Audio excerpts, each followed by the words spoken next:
శ్రీరామ కర్ణామృతం 17వ భాగం 15/4/26 చతుర్థ ఆశ్వాసం.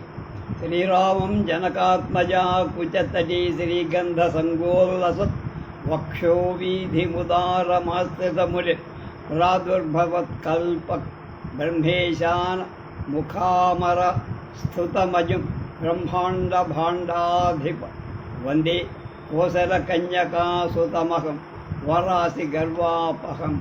శీతస్తనమలైలో గంధపు వరదచే ప్రకాశిస్తన్ వక్షస్థలం కలిగిన దాత అయి ఆశ్రితులై మునులకు ప్రత్యక్షమై కల్పవృక్షమై బ్రహ్మ శివుడు మొదలైన దేవతలచే స్తోత్రం చెయ్యబడినట్టు పుట్టుక లేనటువంటి బ్రహ్మాండాల అధిపతి అయి కౌసల్య కొడుకైనట్టు సముద్ర గర్వాన్ని హరించిన రాముడికి నమస్కారం.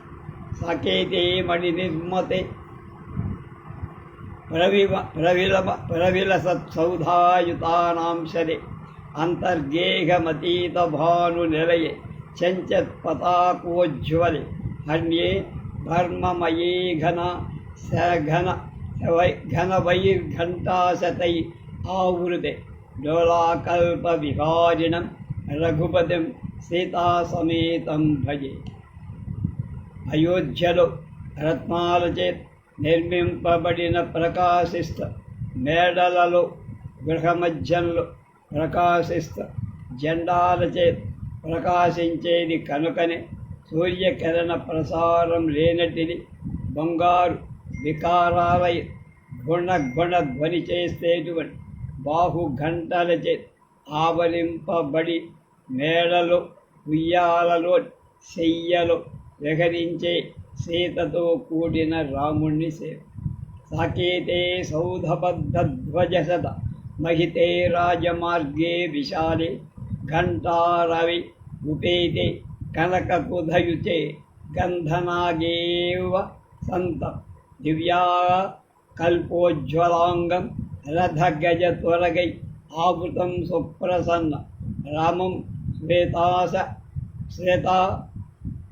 శ్వేతాతపత్రావృత ముఖకమల చింతయాంతరంగే.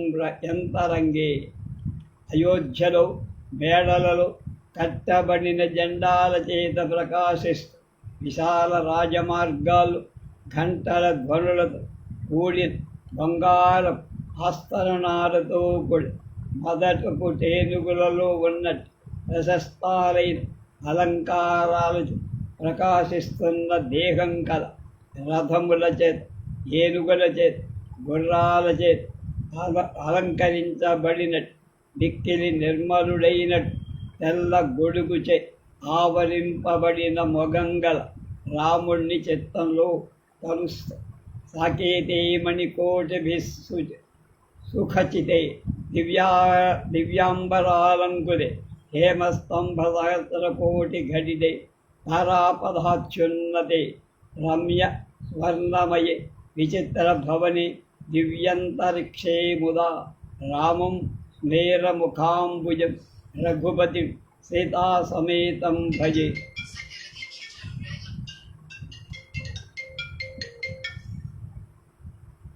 చెప్పమ్మాయి.